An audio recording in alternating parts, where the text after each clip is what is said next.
so obviously there's, very obvious reasons why these schools would want to join the Big 12.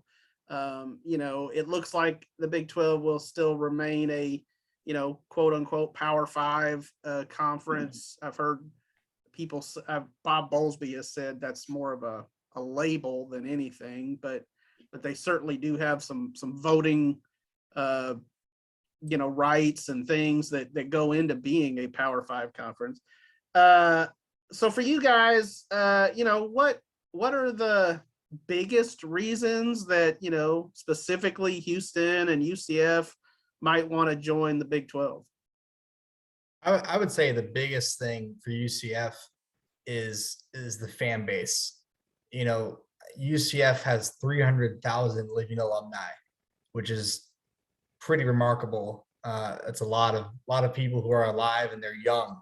I think the average age of a UCF alum is like 35 or 40 or something. It's in that 35 to 40 range. I mean, you can look at some schools and their average alum is in the 60s, right? I mean, it's UCF being such a young school, having opened in in the past 80 years or 50 years or whatever it is.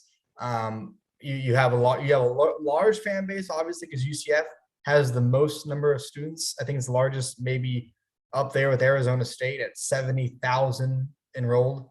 And because of that, you now have a large alumni base, and that means generating, fundraising, attendance. You can get fans. You can play a game anywhere in the country, and you're going to have fans there. UCF travels well, and UCF lives everywhere. So I think that's the biggest thing outside of the obvious money, exposure, market. I mean, being in Orlando is obviously, I think it's the largest TV market without an NFL team. So that's right off the bat. But I would say generally specific to UCF, the size of UCF, 70,000 students enrolled. It's number 1 or number 2 in the country. And the fact that they have, over a quarter million living alum that, support the school and donate money. You guys know where we're going with this with Houston, since Southwest Conference. I mean, to them, it's about belonging.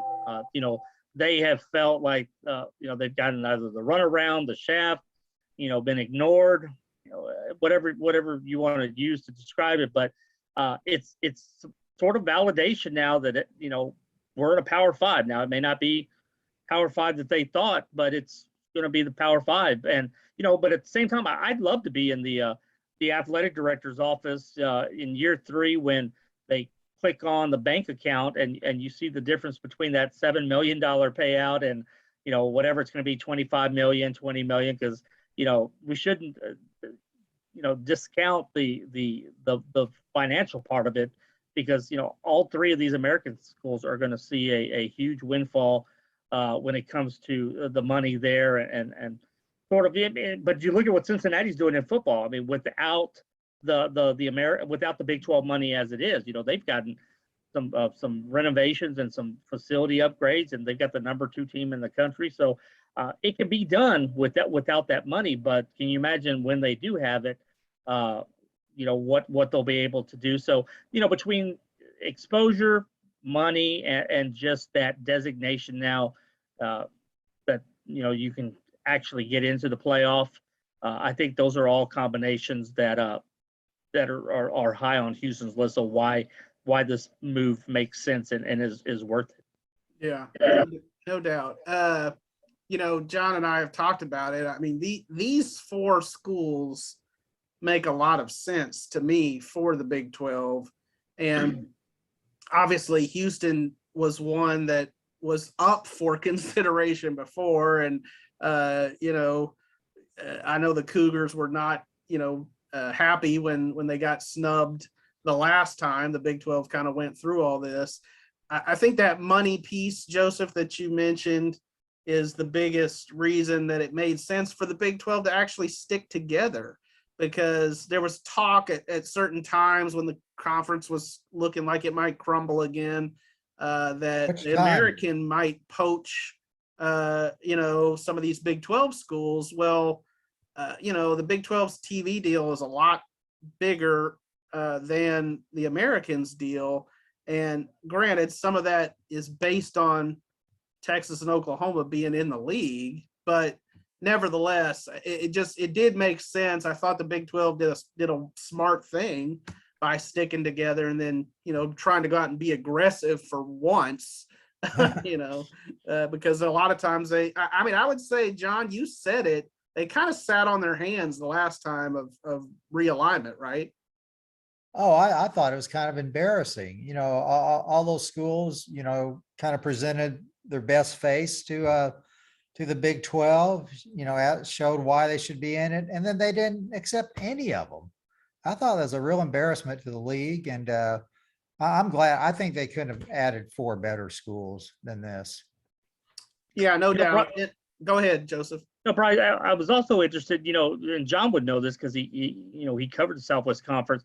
Back in the day, we didn't talk about payouts and the TV deal. I'd be interested to know what kind of money schools were getting annually, back in those 80s and 90s, and just kind of see, how things have changed. Because, we're talking now the SEC is getting 60, 70 million plus per school. And you look at some of these other payouts, and I know times have changed and you've got all this new media and stuff, but it was a far simpler time when we didn't have to worry about all this, and it was simply just line up, and of course we'd have the occasional Southwest Conference scandal that we deal with, but we just kind of pretty big too. Yeah, lined up and played on Saturday afternoons. Yeah. Yeah, it was more about rivalries back then. Yeah, sure. Yeah, true that. Hey, Brice, I would add, thinking about it more, not just from a money exposure standpoint, but specifically for UCF in the state of Florida, they're in the same state as FSU, Miami, and Florida. It's always been considered the Big 3. And UCF, since the 2017 season, they've tried to form the Big 4 or call themselves part of the Big 4, I guess. And Miami has had its struggles. I mean, look at FSU right now, and this year right now specifically is a bad season for the state of Florida football. But from a recruiting standpoint, those 3 schools were always able to get and retain the best talent. But then you have your Clemsons, your Alabamas, your Georgias basically fly in, and your Ohio States fly in and pick the remaining best kids, or sometimes the best kids overall. I think UCF can now go to a recruit and say, hey, you don't have to go to a Nebraska or a Tennessee or Indiana or freeze your butt off in the Northeast to go play Power 5 football. Like, you don't have to go to Vanderbilt just to play Power 5 football. If FSU, Florida, Miami don't want you, you can stay, in Orlando and live in the Sunshine State and play Power 5 football. And that's always, I think Gus Malzahn in the first 8 months that he's been at UCF, and when the staff arrived, I told them, it's going to be a reality check. Kids, because of Gus Malzahn, want to see Gus and play for Gus. Then they come on campus, and this is before, the Big 12 invited them, but they would come on campus and not realize that UCF wasn't already in a Power 5. Because I feel like Group of 5, Power 5, for everyone involved, it means something. But for recruits, they get it, but it's not the main thing, I don't think. I think, playing time and the brand of the university may be a little bit bigger to a kid. But at the same time, they'll be like, wait, you're not, once they learn they're not Power 5, they're kind of taken away and don't even consider UCF anymore. So UCF and Gus Malzahn specifically can now tell, recruits and transfers as well, come here and play Power 5 football and live in Orlando and help build something. Yeah, I think it's going to be a big recruiting boon for all those 4 programs that are joining.